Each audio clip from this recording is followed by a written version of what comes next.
Welcome to Scary Tales. Maggie had never been a fan of old houses, especially ones that seemed to have a history of their own, thick with secrets and rumors. But when her aunt, who had lived in the grand, imposing Victorian mansion on the edge of town, passed away, Maggie inherited it. Reluctantly, she packed up her life in the city and made the journey out to the isolated property, hoping to find a fresh start after the difficult years of watching her aunt's slow decline. When she arrived, the house seemed waiting for her, a tall structure with steep roofs and dark windows. It loomed in the half-light of the past afternoon. The trees surrounding the house were like skeletal fingers reaching into the sky, and there was a faint smell of mildew in the air. Maggie shrugged it off, telling herself she was just tired from the long drive. As she walked through the front door, the house seemed to breathe. The floorboards creaked under her feet. The air was thick with dust and a strange, musty scent that she couldn't place. The walls were lined with portraits of long-gone ancestors, their eyes following her as she moved through the entry hall. Despite herself, Maggie shivered. She made her way upstairs, choosing a room at the end of the long hallway. The room was large, with a four-poster bed draped in dusty lace curtains and a fireplace that had long since gone cold. She began unpacking, though the discomfort gnawed at her. Her eyes kept drifting toward the antique clock on the mantel, the grandfather clock that stood tall in the corner of the room. It had a strange presence, almost as though it were watching her, waiting. The clock was a work of art, though it had clearly seen better days.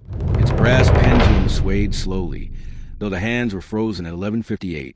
The wood was dark and worn with intricate carvings, but it had an eerie, unnatural stillness about it. Later that night, Maggie lay in bed staring at the ceiling.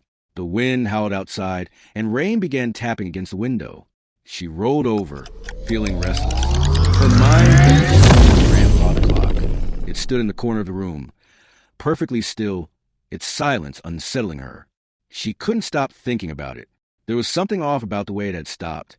Around 3 a.m., she awoke to a strange noise, a faint ticking sound. Tick, tick, tick. She thought it was just the house settling, but the sound grew louder.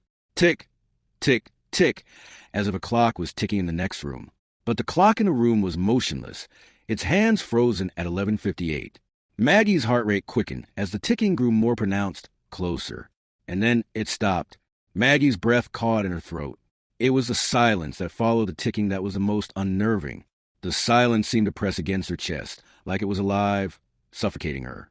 She lay still in the dark, unsure whether to get up or stay in bed, hoping it was just a trick of her tired mind. But then, without warning, the ticking resumed. It wasn't just from one direction anymore.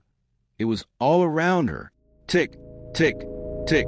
The sound was coming from behind her now. Maggie sat up suddenly, her heart hammering in her chest.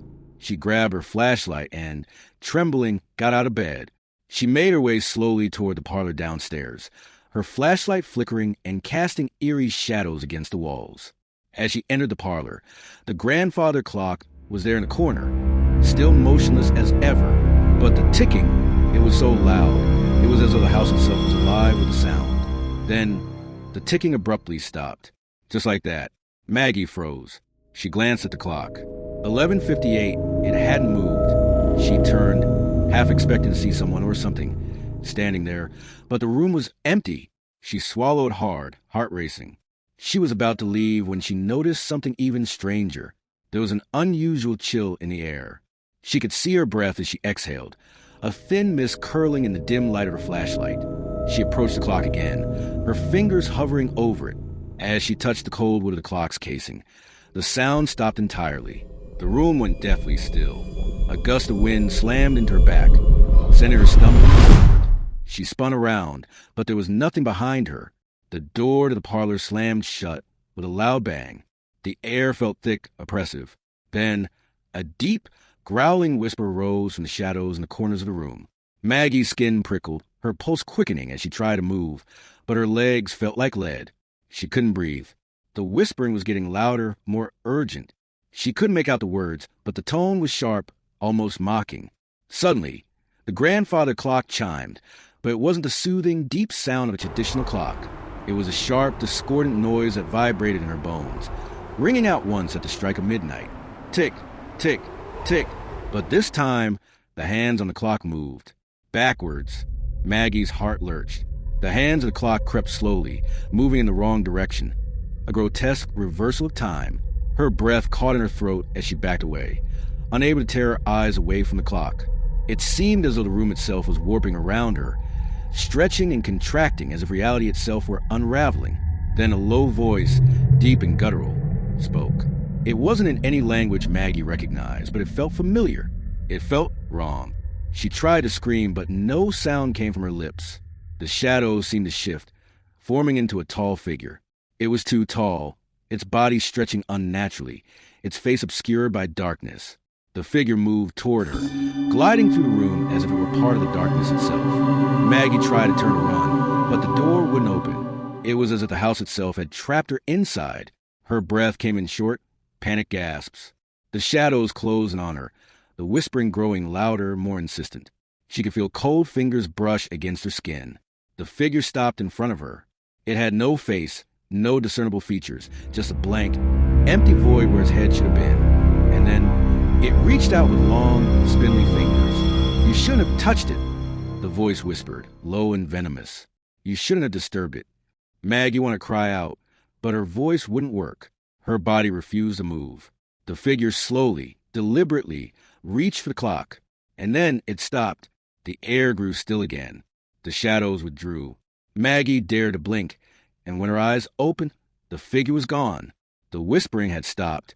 The clock stood still once again, the hands frozen at 11:58.